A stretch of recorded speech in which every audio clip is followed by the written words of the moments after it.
Hello everybody, छात्र मार्गदर्शन के इस यूट्यूब चैनल में आप सभी का स्वागत है। तो आज के वीडियो में हम बताने जा रहे हैं क्लास 10th का सब्जेक्ट मैथ। चैप्टर का नाम है त्रिकोणमिति। बहुत ही महत्वपूर्ण चैप्टर है 10th क्लास के लिए और इसमें से लगभग 25 या 30 नंबर का क्वेश्चन बिहार बोर्ड के एग्ज़ाम में आता है। तो इसमें से हम जानेंगे, इसमें बहुत ही ऑब्जेक्टिव क्वेश्चन भी इस चैप्टर से आता है।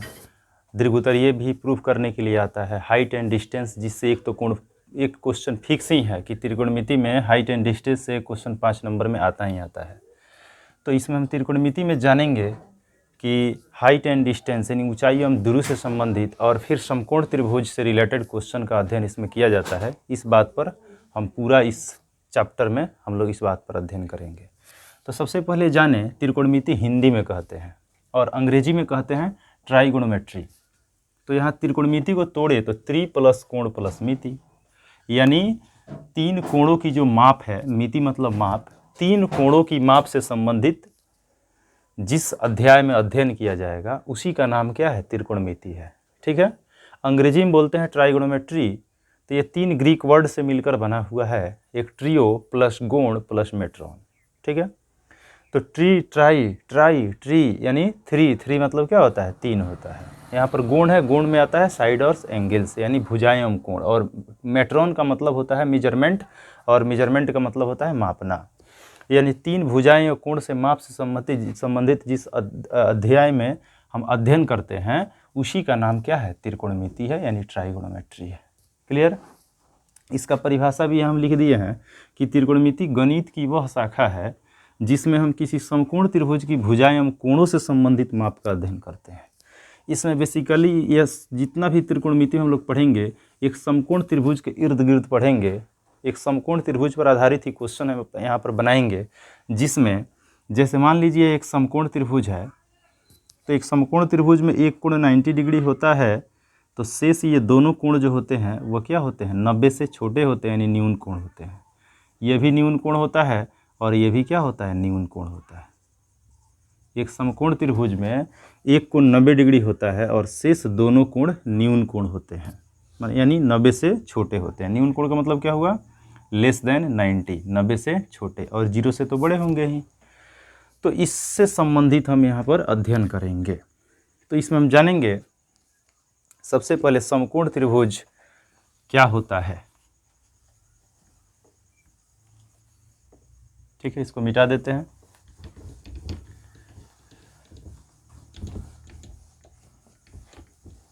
समकोण त्रिभुज के बारे में जानेंगे।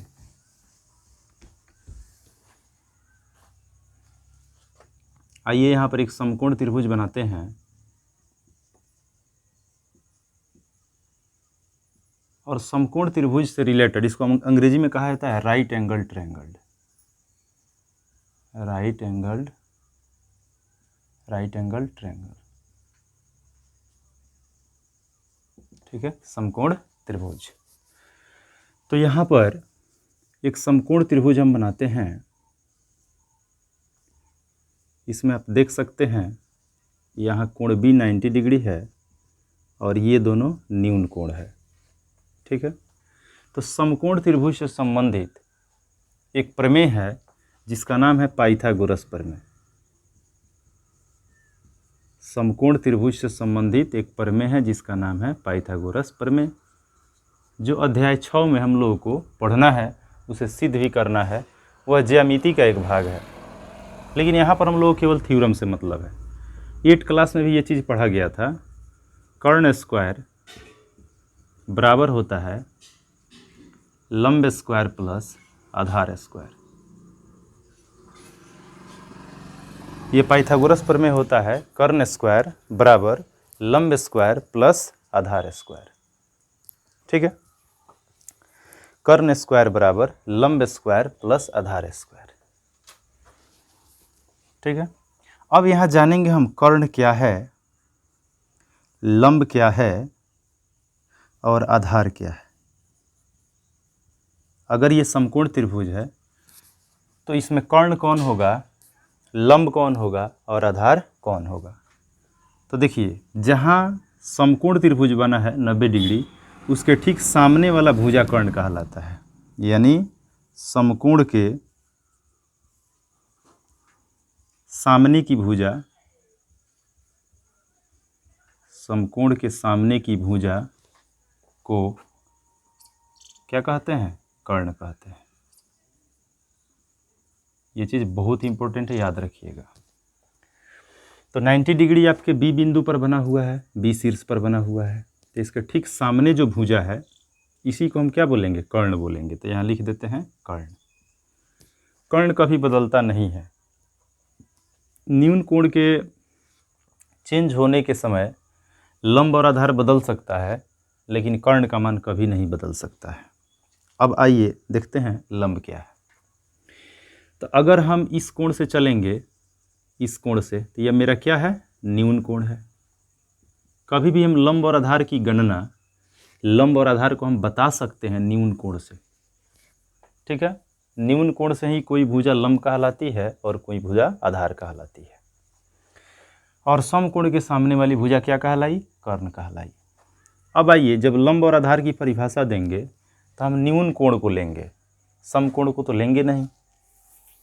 न्यून कोण के, अब देखिए न्यून कोण ये है, अगर हम माने हैं कि सी हमारा न्यून कोण है, ए भी न्यून कोण है और सी भी न्यून कोण है। हम यहाँ दो चीज़ आपसे पूछेंगे कि अगर यह बिंदु सी न्यून कोण है तो इसके सामने कौन सी भुजा, इस कोण के सामने, इस कोण के सामने कौन सी भुजा है? बताइए, इस कोण के सामने कौन सी भुजा है? ए बी है ना। इस कोण के सामने कौन सी भुजा है? A B. तो ए बी इस कोण का लंब हुआ, कोण सी का लंब। ये लंब किस कोण का है? कोण सी का लंब है। ये चीज़ ध्यान में रखिएगा। अगर हम ए कोण, ए न्यून कोण से चलेंगे, यहाँ भी तो न्यून कोण है, ये तो दोनों न्यून कोण ही है। ए भी न्यून कोण है, सी भी न्यून कोण है। तो ये लंब किस कोण का है? कोण सी का है।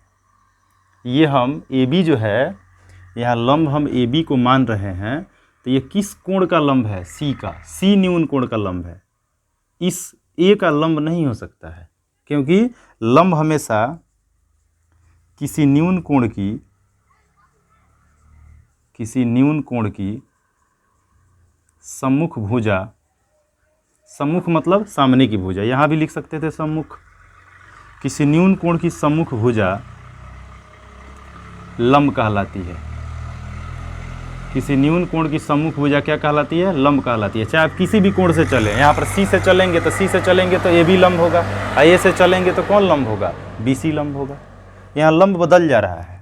यहाँ लंब दो तरह से हो रहा है। अगर हम चल रहे हैं सी से, तो सी से कौन लंब हो रहा है? A B. किस कोण से? कोण सी से चल रहे हैं तो हमारा कौन सा लंब हो रहा है? ए बी हो रहा है। अगर हम सी से चल रहे हैं तो लंब किसको बोलेंगे? ए बी को बोलेंगे। ठीक है, अगर हम सी से चलेंगे तो लंब किसको बोलेंगे? ए बी को बोलेंगे। लेकिन अगर हम ए से चलेंगे, ए से, तो इस कोण के सामने, अब इस कोण के सामने कौन सी भुजा दिख रही है? B C. तो इस कोण ए का लंब क्या कहलाएगा? बी सी कहलाएगा। किस कोण से? ए से। देखिए, न्यून कोण चेंज हो जाने पर लंब बदल गया, परिभाषा सेम है, परिभाषा थोड़े बदलेगा। चाहे आप इस न्यून कोण से चलिए या ए से न्यून कोण से चलिए, तो दोनों में तो हम न्यून कोण ही बोलेंगे, तो इसीलिए परिभाषा नहीं चेंज होगा। न्यून कोण के बदलने के स्थान, बदलने के अनुसार आपका लंब चेंज हो जा रहा है। अगर इस कोण से चल रहे हैं तो ए बी लंब है, और कोण ए से चल रहे हैं तो बी सी लंब है। ये चेंज हो जा रहा है, परिभाषा चेंज नहीं होगा। परिभाषा कोई पूछ रहा है लंब किसे कहते हैं, तो बताएंगे किसी न्यून कोण की सम्मुख भुजा लंब कहलाती है। और ये घटना एक त्रिभुज में होती है, तो यहाँ पर एक त्रिभुज जोड़ लेंगे तो और अच्छा हो जाएगा कि किसी त्रिभुज में न्यून कोण की सम्मुख भुजा लंब कहलाती है। किसी त्रिभुज में न्यून कोण की सम्मुख भुजा क्या कहलाती है? लंब कहलाती है। अब हम आधार की बात करें, ठीक है, अब हम आधार की अगर बात करें तो आधार कौन होगा? यहाँ तो न्यून कोण की सम्मुख भुजा लंब कहलाई, सम्मुख भुजा। तो अगर हम इस कोण से चलते हैं तो इस कोण के सामने की भुजा ए बी थी जो लंब कहलाई, तो इस कोण से जुड़ी हुई भुजा कौन है? कर्ण को छोड़कर, अगर कर्ण को छोड़ दिया जाए ए सी को, तो इस कोण से जुड़ी हुई भुजा मतलब संलग्न भुजा, एगो तो ए सी है जो हमारा क्या हो गया है? कर्ण फिक्स हो गया है, क्योंकि वो 90 डिग्री के सामने है। तो इसको छोड़ दे तो नीचे वाला ही इससे जुड़ा हुआ है, कोण सी से जुड़ा हुआ भुजा दो है, एक ए सी है और एक बी सी है। कोण सी का सामने वाला तो लंब कहलाया जो ए बी हुआ, लेकिन कोण सी से जुड़ा हुआ दो भुजा है। एक है ए सी जिसको हम कर्ण पहले कह चुके हैं 90 डिग्री के सामने, और कोण सी से एक और भुजा जुड़ा हुआ है नीचे जो बी सी है। तो इस कोण सी का संलग्न है, संलग्न का मतलब होता है जुड़ा हुआ भुजा। तो आधार का परिभाषा हम लिखेंगे कि किसी त्रिभुज में